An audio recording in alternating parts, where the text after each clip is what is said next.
पहुंची। Doctor madam, जरा ठीक से चेक करके बताइए ना। कई बड़े बड़े डॉक्टर को दिखाया है, लेकिन मेरी बहू माँ ही नहीं बन पाती। मैंने शीतल को बहुत अच्छे से चेकअप किया है। देखिए, बात यह है कि शीतल के अंदर माँ बनने की कैपेसिटी नहीं है। ये आप क्या कह रही हैं डॉक्टर साहब? कोई तो इलाज होगा ना, कोई दवाई दे दीजिए।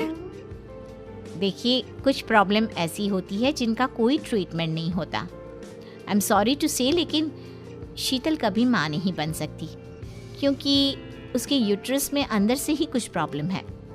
घर आने के बाद क्या हुआ माँ?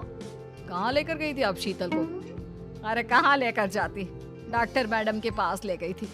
लेकिन तेरी बीवी तो कभी माँ बन ही नहीं सकती। मम्मी जी, इसमें मेरी क्या गलती?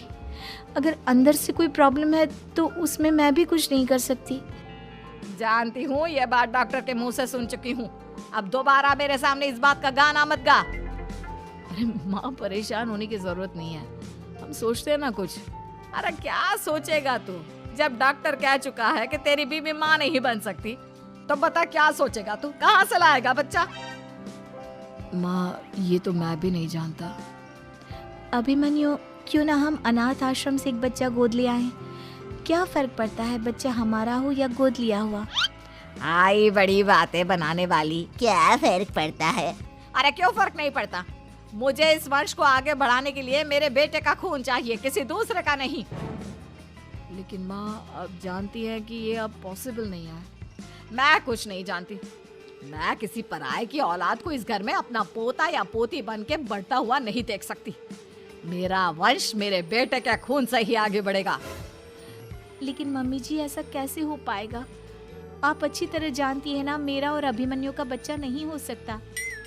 तो मैं अपने बेटे की दूसरी शादी करवाऊंगी और अपनी दूसरी बीवी से ये मुझे बच्चा पैदा करके देगा। ये आप क्या कह रही हैं माँ? मैं किसी और से शादी नहीं करने वाला। मेरे रहते हुए आप अभिमन्यु की शादी किसी और से करवाएंगी? मम्मी जी, आप ऐसा कैसे कर सकती हैं? तू बस देखती जा बहू, मैं ऐसा कैसे कर सकती हूँ। कुछ दिनों के बाद, अभिमन्यु, मैंने तेरे लिए लड़की ढूंढ ली है। माँ, मैं आपको कितनी बार समझाऊं, मुझे किसी से शादी नहीं करनी है। पहले मेरी बात सुन। ये जो चमेली है ना, हमारे घर में काम करने आती है, वो तुझसे शादी करने के लिए तैयार है। मम्मी जी, आप अभिमन्यु की शादी एक नौकरानी के साथ करवाएंगी? वो इसलिए क्योंकि चमेली दिखने में बहुत खूबसूरत है, बच्चा भी सुंदर ही होगा। मम्मी जी, लेकिन एक बच्चे के लिए अपने बेटे की शादी नौकरानी के साथ करवाना, क्या ये सही है? अगर अभिमन्यु ने शादी नहीं की ना, तो मैं अपनी जान दे दूंगी। अब देख लो, अगर तुम्हें अपनी माँ की जान प्यारी है तो तुम्हें इस नौकरानी के साथ शादी करनी ही होगी। इस तरह जानकी देवी अपने बेटे अभिमन्यु की शादी नौकरानी चमेली के साथ करवा देती है। कुछ दिनों के बाद, नौकरानी से मालकिन बन के तो मजा आ गया, अब तो मैं इस घर की मालकिन हूँ। देखो, अपने आप को ज्यादा मालकिन समझने की कोशिश मत करो। एक बार तुम्हारा और अभिमन्यु का बच्चा इस दुनिया में आ जाए, उसके बाद तुम इस घर से हमेशा के लिए चली जाना। अरे जाओ जाओ, किसी और के आगे बातें बनाना। एक बच्चा तो पैदा नहीं कर सकी, बढ़िया आई। जाओ जाकर मेरे लिए कॉफी बना कर लाओ। नौकरानी मैं हूँ या तुम? मम्मी जी, देखिए ना शीतल मुझसे किस तरह से बात कर रही है।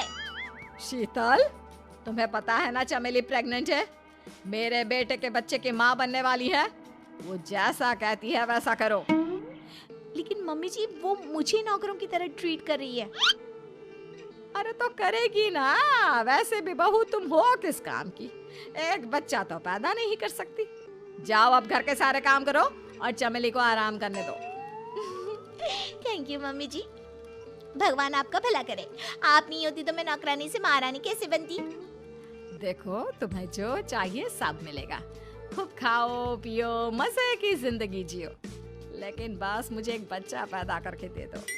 कुछ दिनों के बाद, मम्मी, बच्चे के लिए आपने मेरी शादी चमेली के साथ करवा तो दी, लेकिन दिन और रात का चैन मिट गया है। सारा दिन शीतल और चमेली की बहस चलती रहती है। अब शीतल को इस घर में रखने से क्या होगा? मैं तो कहती हूँ उसे घर से निकाल दो, है भी किस काम की। मैं ऐसा नहीं कर सकता माँ, वो मेरी पत्नी है, उससे बहुत प्यार करता हूँ मैं। तुम्हारी पत्नी चमेली है, चमेली, उससे प्यार करो। अरे तुम्हारे बच्चे को जन्म देने वाली है वो। अभिमन्यु, मैं खुद ही इस घर से चली जाती हूँ। वैसे भी अपने ही घर में नौकरों की तरह रहकर परेशान हो चुकी हूँ। घर की नौकरानी मेरे ऊपर हुक्म चलाती है, वो तुम्हारी पत्नी बन चुकी है। अब मेरा इस घर में क्या काम। अभिमन्यु के बार बार रोकने पर भी शीतल उस घर से चली जाती है। कुछ दिनों के बाद चमेली एक बच्चे को जन्म देती है। भगवान ने मेरी सुन ली, मेरे बेटे का घर भर गया, उसका अपना बच्चा इस दुनिया में आ गया। मम्मी जी, बच्चे को हाथ लगाने से पहले मेरी एक शर्त तो सुन लो। तुम कहना क्या चाहती हो चमेली? आपकी मम्मी को बहुत शौक था ना अपने पोते को खिलाने का।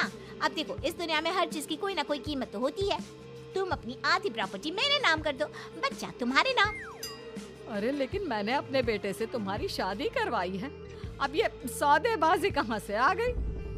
जो औरत अपनी बहू को घर से निकाल कर एक नौकरानी के साथ अपने बेटे की शादी करवा दे, वो तो सौदेबाजी कर ही सकती है ना। उसका कैसे भरोसा कर सकते हैं?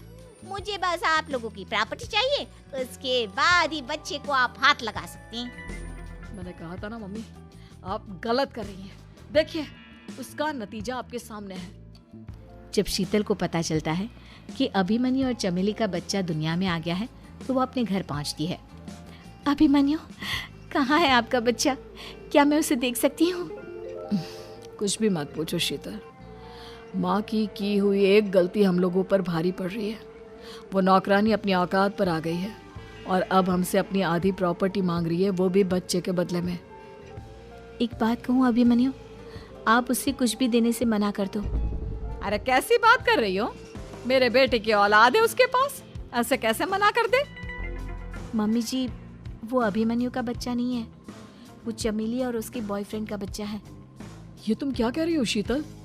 ये देखिए वीडियो, चमेली और उसका बॉयफ्रेंड आपस में बातें कर रहे हैं कि उन दोनों ने मिलकर आपको बेवकूफ़ बनाया है और अब इस बच्चे के बदले आपसे प्रॉपर्टी भी हड़प लेंगे। हे भगवान, ये मुझसे क्या हो गया? ना तो बच्चा मिला और अपने बेटे की नौकरानी के साथ शादी करवा दी सो अलग। अब क्या होगा? मुझे माफ कर दो शीतल, मेरी वजह से तुम्हें बहुत तकलीफ हुई है। अभिमन्यु, मैंने कहा ना, उस नौकरानी को उसके बच्चे सहित इस घर से बाहर निकाल दो। लगता है मेरे अभिमन्यु का बाप बनने का सपना अधूरा ही रह जाएगा। अभिमन्यु, अपनी मम्मी से कहो कि परेशान ना हो।